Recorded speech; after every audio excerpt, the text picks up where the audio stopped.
샬롬. 오늘 함께 나눌 하나님 말씀은 출애굽기 19장 16절에서 25절까지의 말씀입니다. 말씀을 함께 읽습니다. 3일째 되는 날 아침이 됐습니다.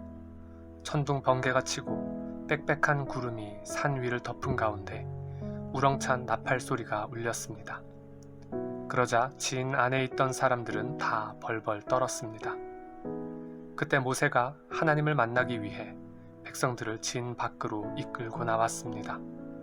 그들은 산자락 앞에 섰습니다. 시내산은 온통 연기로 뒤덮여 있었습니다. 이는 여호와께서 불로 시내산 위에 내려오셨기 때문입니다. 연기가 화로 연기처럼 위로 치솟아 오르고 산 전체는 몹시 흔들리며 나팔 소리는 점점 더 커져갔습니다. 그때 모세가 말했고 하나님께서 음성으로 모세에게 대답하셨습니다. 그리고 여호와께서 시내산 꼭대기로 내려오셨습니다. 여호와께서 모세를 산 꼭대기로 부르셨기에 모세는 산으로 올라갔습니다. 여호와께서 모세에게 말씀하셨습니다. 너는 내려가서 백성들에게 경고하여라. 그렇지 않으면 그들이 여호와를 보려고 몰려들다가 많이 죽을지 모른다.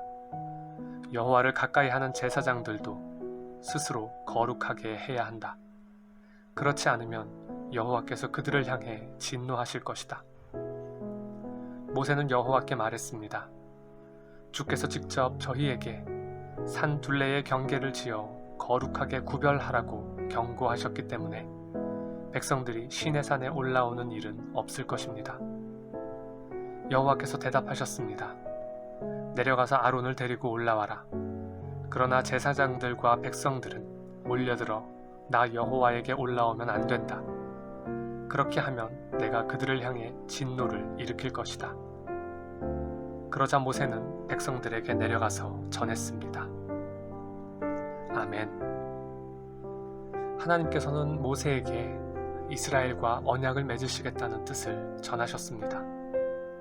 그리고 하나님께서 자신을 나타내실 때 백성들로 하여금 3일 후까지 각자 자기 자신을 거룩하게 하여 준비할 것과 그날에 절대로 하나님께서 오시는 시내산에 오르거나 가까이 하지 않도록 경고하셨습니다.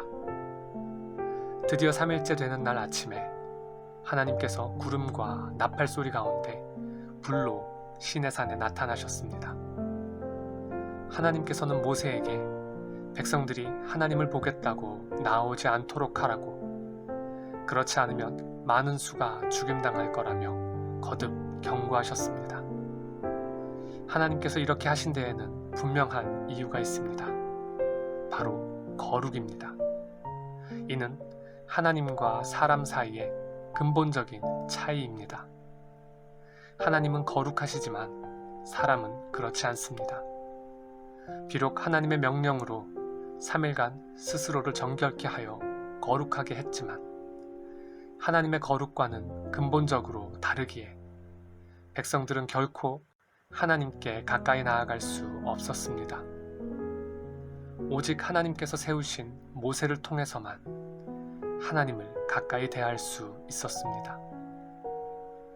하나님과 백성 사이를 잇는 이러한 모세의 중간 역할을 통해 장차 오실 예수 그리스도의 모습을 미리 엿볼 수 있습니다. 우리가 가진 죄성으로는 결코 하나님을 가까이 할 수 없습니다. 자기 옷을 세탁하고 아내를 가까이 하지 않는 등의 어떤 외적이고 행위적인 거룩함으로는 부족한 것입니다. 그래서 우리에게는 예수 그리스도가 필요합니다. 하나님과 우리 사이의 간극, 곧 우리의 죄로 인한 심판의 간극을 오직 예수님께서만 메우실 수 있습니다. 죄가 없으신 예수님이시기에 우리의 죄를 대신 지시고 우리로 하여금 하나님과 화목케 하신 것입니다. 예수 그리스도께서 흘리신 보혈로 말미암아 우리가 의롭다함을 얻었습니다. 오직 그리스도는 죄를 위하여 한 영원한 제사를 드리시고 하나님 우편에 앉으사 그 후에 자기 원수들을 자기 발등상이 되게 하실 때까지 기다리시나니 그가 거룩하게 된 자들을 한 번의 제사로 영원히 온전하게 하셨느니라. 히브리서 10장 12절에서 14절 말씀. 아멘.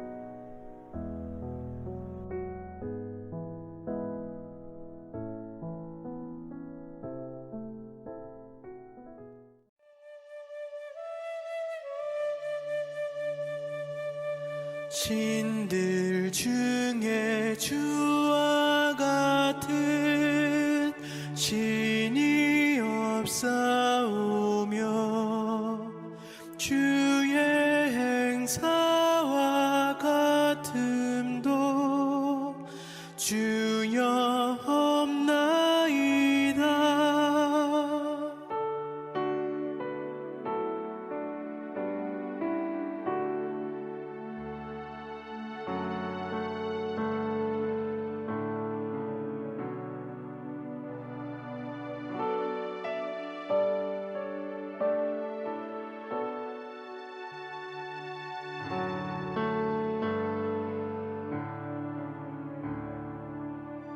주의 지